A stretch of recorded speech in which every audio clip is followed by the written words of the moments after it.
বন্ধুরা, আমরা দেখতে পাচ্ছি যে সকালে উঠে এখানে রূপা অনেক পায়চারি করছে, কিন্তু এর কারণটা কি চলো জেনে নেই।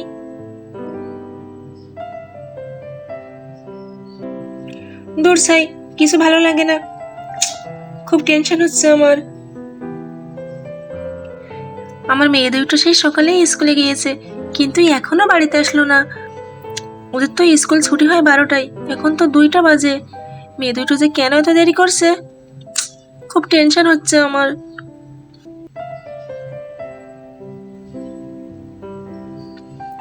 দেখি ওদিকে পথের ধারে একটু এগিয়ে থাকি, মেয়ে দুটো এলে আমি তাড়াতাড়ি করে নিয়ে আসব। আমার মনের ভিতরে কেমন একটা খসখসানি হচ্ছে।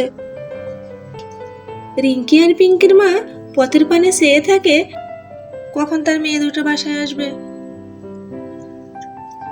যতই আমি মেয়ে দুটোর উপর বকাঝকা করি না কেন, আমার চোখের সামনে না থাকলে আমার গায়ে যেন জ্বালা ধরে। কখন আসে দেখি। খানিকক্ষণ পরেই রিঙ্কি আর পিঙ্কি বাড়িতে চলে আসে। কতক্ষণ দেরি হয়ে গেল রিঙ্কি, চল। খুব খিদে পেয়ে গিয়েছে, তাড়াতাড়ি করে হাত মুখ ধুয়ে খেয়ে নেব। মা, তোরা এসে গিয়েছিস? ওই তো আমার মায়েরা এসে গিয়েছে। এত দেরি কেন করলি তোরা রে? তোদের জন্য আমি কতক্ষণ ধরে এখানে দাঁড়িয়ে আছি বলতো? এখন কয়টা বাজে? তোদের তো ক্লাস শেষ হয়ে 12টায়, কিন্তু এখন তো প্রায় 3টা বাজে। আর বলো না মা, আমরা আসার পথে খুব বড় জোর বৃষ্টি এসেছিল। আমরা তো ওখানে করিম চাচার দোকানে প্রায় 1.5 ঘন্টা বসেছিলাম, তারপরে এলাম। কি বৃষ্টি শুরু হয়েছে বলো তো, স্কুল থেকে তো বের হতেই পারছিলাম না।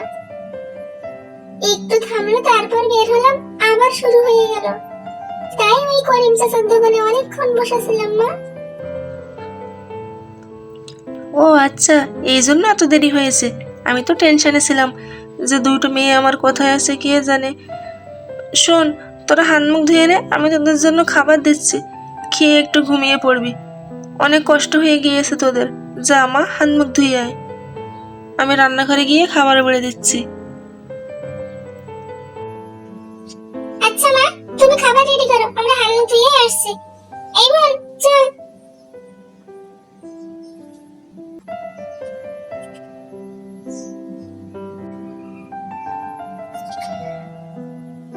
অনেক মজা করে খেলাম, এখন একটু চল রেস্ট করে নিই, খুব কষ্ট হচ্ছে। হ্যাঁ রে মা রিঙ্কি পিঙ্কি, আমি তোদের এই কথাটাই বলতে যাচ্ছিলাম। নে একটু রেস্ট করে নে তো, তারপর বিকেলে খেলবি। হ্যাঁ মা, একটু শুয়ে নিই, খুব ক্লান্ত লাগছে। তারপর রিঙ্কি আর পিঙ্কি দুই বোন এখানে শুয়ে পড়ে।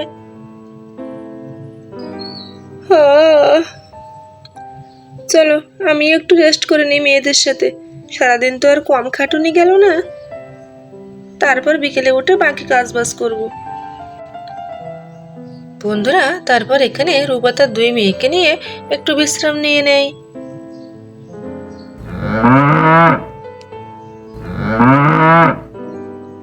খানিকক্ষণ বাদে ধবলের ডাকাডাকিতে রূপার ঘুম ভেঙে যায়।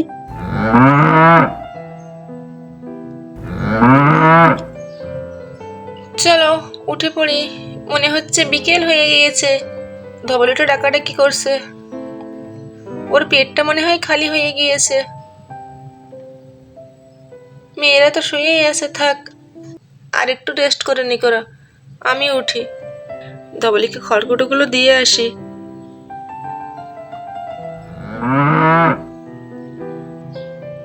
এই নে ধবলি, তোর জন্য টাটকা ঘাস নিয়ে এসেছি, নে খেয়ে নে, আর ডেকে কানের মাথা খাসনি, নে। অনেক হয়েছে, এখন যাই রিঙ্কি পিঙ্কিকে একটু ডেকে দেই, বাইরে যেয়ে খেলা করে আসবে, মনটা ফ্রেশ ফ্রেশ লাগবে, তারপর সন্ধ্যাবেলা বই নিয়ে বসবে কোণে। মা রিঙ্কি পিঙ্কি, শুনছিস? উঠে পড় তোরা, যা একটু মাঠ থেকে খেলা করে আয়, একটু পরেই সন্ধ্যা নামবে, তখন আবার বই পড়তে হবে। কিরে, আমার কথা শুনতে পাচ্ছিস? দেখি তো মেয়েদের একটু ডেকে দিই তাড়াতাড়ি করে, তা না হলে এরা উঠবেই না। উঠছে না, উঠছে। এই জীবন ওঠ, বিকেল হয়ে গিয়েছে, ওঠ। তারপর ওখান থেকে রিঙ্কি চলে গেল,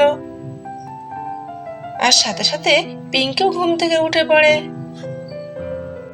ও উঠে পড়ি, চলো। আমার মাথাটা এত ঘুরছে কেন? আমি তো এক্ষুনি পড়ে যাব। আমার মাথাটা খুব ঘুরছে, মা মা। বন্ধুরা, তারপর এখানে তো পিঙ্কি গামাথা ঘুরে পড়ে গেল। আরে আরে, পিঙ্কি আমাকে ডাকলো না? চলো তো গিয়ে দেখি কি হয়েছে মেয়েটার। কি হয়েছে পিঙ্কি মা, তুই এখানে এভাবে শুয়ে আছিস কেন? দেখি তো, আয় আয় আমার কোলে আয়। এই কি রে মা পিঙ্কি, তোর তো দেখছি গা হাত পা জ্বরে পুড়ে যাচ্ছে। তোর আবার কখন থেকে জ্বর এলো মা? জানি না মা, আমার খুব মাথা ব্যথা করছে আর চোখ মুখে অন্ধকার দেখছি মা। গায়ে তো অনেক জ্বর, এজন্যই এমন হচ্ছে। ও, আমি বুঝতে পেরেছি, কালকে যে তুমি বৃষ্টিতে ভিজেছিলে তারই ফল এটা। আমি এতবার মানা করলাম বৃষ্টিতে এখন ভিজে না, অসময়ের বৃষ্টি, কিন্তু তুমি তো কারো কথাই শোনো না। এখন দেখো তোমার জ্বর বেঁধে গিয়েছে। ইস, মেয়েটার গা একেবারে আগুনে পুড়ে যাচ্ছে। পিঙ্কি মা, তুই এখানে শুয়ে পড়, তোকে আর উঠতে হবে না। আচ্ছা মা, ঠিক আছে। এখানে শুয়ে থাক পিঙ্কি, আমি তোর জন্য জলপটি নিয়ে আসি। দেখবি জলপটি দিয়ে দিলে জ্বরটা নিশ্চয়ই পড়ে যাবে। তো বন্ধুরা, আজকের গল্পটা এখানেই শেষ করছি। ভালো লাগলে প্লিজ লাইক সাবস্ক্রাইব করে দিও। ধন্যবাদ।